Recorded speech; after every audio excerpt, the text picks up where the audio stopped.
رہے ہیں. آپ سوچیں, تھوڑا سا تجزیہ کریں, ہم نے واٹس ایپ کو کتنا ٹائم دیا اور اللہ کی کتاب کو کتنا ٹائم دیا؟ ہم نے یوٹیوب کو کتنا وقت دیا؟ تجارت کو کتنا وقت دیا؟ میں یہ نہیں کہتا کہ آپ تسبیح لے کر بیٹھ جائے, تجارت نہ کریں, تجارت کریں, اس میں وقت لگائیں, کیونکہ وہ وقت کا ضیاع نہیں ہے, وقت کو ضائع کرنا نہیں ہے, تضییع اوقات نہیں ہے. میں نے تو بہت سارے مذہبی کہلانے والے لوگوں کو بھی گیم کھیلتے دیکھا ہے, کچھ لوگوں کو روزے کی حالت میں بھی گیم کھیلتے دیکھا ہے, اور لوگ اس میں کہتے ہیں کہ مولانا یہ تو گیم ہے, اس میں کوئی تصویر گندی نہیں ہے, اس میں کوئی ننگی تصویر نہیں, اس میں کوئی عورت کی تصویر نہیں, تو گیم ہے. اسلام کہتا ہے کہ وقت کو ضائع کرنا یہ خود ناجائز ہے. صوفیہ وقت کو بچانے کی بات کرتے ہیں, بلکہ میرے آقا علیہ السلام فرماتے ہیں جو پوری رات سوتا رہے وہ مردار ہے. سونے میں تو کوئی گناہ نہیں ملتا, پھر بھی مسلمانوں کو کہا گیا کہ پوری رات سوتے مت پڑے رہا کرو ورنہ تم مردار ہو. پوری رات سوتے پڑے رہنے والا مردار ہے, حالانکہ سونے والا گناہ نہیں کرتا. ہمارے یہاں سونے کی بھی لیمٹ ہے.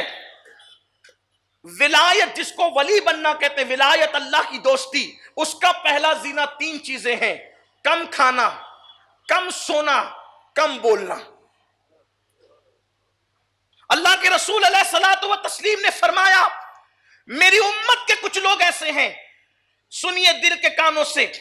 اجابت الغوث میں علامہ شامی نے اس کو لکھا ہے, جس کا مفہوم پیش کر رہا ہوں. آقا فرماتے میری امت کے کچھ لوگ ایسے ہیں جن کی برکت سے اللہ آسمان سے بارش برساتا ہے, جن کے صدقے میں اناج پیدا فرماتا ہے, جن کے صدقے میں لوگ جنگوں کو جیت جاتے ہیں, جنگوں میں فتح نصیب ہوتی ہے, جن کے صدقے میں مصیبتیں ٹلتی ہیں, مصیبتیں دور ہوتی ہے. صحابہ نے پوچھا حضور وہ کون ہے؟ آقا فرماتے ان کو ابدال کہا جاتا ہے, ابدال. پھر میرے آقا سے پوچھا گیا انسان ابدال کیسے بنتا ہے؟ تو آقا نے فرمایا وہ کثرت نوافل کی وجہ سے ابدال نہیں بنتا, وہ زیادہ بھوکا رہنے سے اور زیادہ جاگنے کی وجہ سے ابدال بنا دیا جاتا ہے, اور اس کا سینہ کینے سے پاک رہتا ہے, اس بنیاد پہ وہ ابدال بنتا ہے. تو زیادہ سوتے جو رہتے, رات بھر جو سونے والے, اللہ کے رسول فرماتے ہیں وہ مردار کی طرح مردار ہے, وہ جو زیادہ سوتے ہیں. اور پھر اللہ کے حبیب علیہ الصلوۃ والتسلیم نے ایک مقام پہ فرمایا, سنو غور سے سنو, اللہ کے حبیب علیہ السلام فرماتے ہیں جو پوری رات سوتا پڑا رہے. اس کو شیخ ابو طالب مکی نے اپنی کتاب میں نقل کیا ہے. کیا نقل کیا؟ دل کے کانوں سے سنو. اپنی راتوں کو ضائع کرنے والوں اور عشق مصطفیٰ کا دعویٰ کرنے والوں, میں ابھی گناہ کی بات نہیں کر رہا ہوں, ابھی میں عیاشی کی بات نہیں کر رہا ہوں, میں ابھی صرف سونے کی بات کر رہا ہوں. جس سونے کو کبھی ہم نے برا ہی نہیں جانا, جس سونے کو کبھی ہم نے گناہ ہی نہیں جانا, اور گناہ ہے بھی نہیں.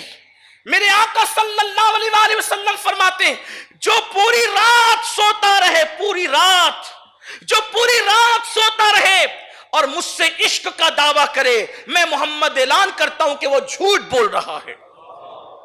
جو پوری رات سوتا رہے اور عشق کا دعویٰ کرے وہ جھوٹا ہے, عشق رسول کا دعویٰ کرے. کون کہہ رہا ہے؟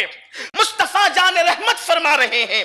کون کہہ رہا ہے؟ صادق و مصدوق نبی فرما رہے ہیں. کون کہہ رہا ہے؟ جس نے اپنی زندگی میں اپنی طبیعت سے, اپنی مرضی سے کبھی بات ہی نہیں کی, جب بھی بات کی ہے تو زبان ان کی تھی, کلام خداوند قدوس کا تھا.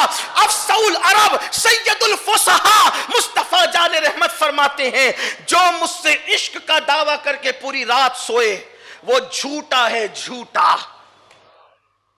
حضور سے عشق کا دعویٰ کر کے جو پوری رات سوئے وہ جھوٹا ہے, سوتا رہے. حضور سے عشق کا دعویٰ کر کے جو فجر میں نہ اٹھے, اس لیے کہ فجر کا تعلق رات سے نہیں ہے, فجر کا تعلق رات سے نہیں ہے, فجر کا تعلق صبح سے ہے. اس کو فجر کہتے اس لیے ہے کہ وہ صبح کی نماز ہے. حضور علیہ السلام فرماتے کہ رات بھر سونے والا عشق کے دعوے میں جھوٹا ہے تو جو فجر میں بھی نہیں اٹھتا وہ کتنا بڑا جھوٹا ہوگا حضور کی نگاہ میں.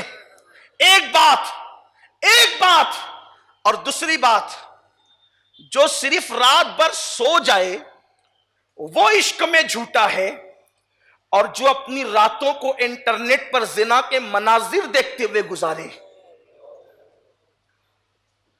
جو اپنی راتوں کو گیم کھیلتے ہوئے گزارے، جو اپنی راتوں کو فلمیں دیکھتے ہوئے گزارے، جو اپنی راتوں کو دوستوں کے ساتھ نکڑ پر، چوراہوں پر، چوک پر گندی گلیز بکواس کرتے ہوئے گزارے. سونے والا تو پھر بھی گناہ سے محفوظ رہتا ہے. جو سوئے گا وہ غیبت نہیں کرے گا، جو سوئے گا وہ چگلی نہیں کرے گا، جو سوئے گا وہ کسی کو ستائے گا نہیں. یار سونے والا تو امان میں رہتا ہے، لیکن پھر بھی حضور نے منع فرمایا، پسند نہیں فرمایا. عاشقوں کی بات کر رہا ہوں، سب کی بات نہیں. سو سکتے ہو جتنا چاہو سو، لیکن عاشقوں کا مقام ہوتا ہے. اس لیے کہ جس کو عشق ہوتا ہے، عاشق کی پہلی نشانی ہے کہ جسے عشق ہو جائے اس کی پہلے نیند اڑتی ہے. اس لیے کہ یار کی محبت سونے نہیں دیتی، یار کا پیار سونے نہیں دیتا. حیرت ہے، اپنے جیسے انسان سے پیار ہو جائے تو آدمی رات بھر تکیے میں منہ چھپا کے روتا ہے، اور مصطفیٰ جان رحمت سے پیار ہوا ہے تو سکون کی نیند کیسے آ رہی ہے، اطمینان کی نیند کیسے آ رہی ہے؟ اس لیے کہ پیار تو چھپ چھپ کر رونا سکھاتا ہے. ارے نادان، تو نے اپنے جیسے سے پیار کیا تو تکیوں میں منہ چھپا کے روتا ہے، اور جو مصطفیٰ جان رحمت سے عشق کرتے ہیں وہ مصلی پر بیٹھ بیٹھ کر آنسوؤں سے منہ دھوتے ہیں، حتیٰ کہ ان کی حالت یہ ہو جاتی ہے کہ عشاء کے وضو سے پھر وہ فجر کی نماز ادا کر لیا کرتے ہیں. لیکن ہم نے اپنے وقت کو ضائع کیا. بڑے مرتبے بھی چاہتے ہیں، بڑے مقام بھی چاہتے ہیں، تو اللہ کے حبیب علیہ السلام نے فرمایا جو پوری رات سوئے اور عشق کا دعویٰ کرے جھوٹا ہے. سید امین آپ کا ادنا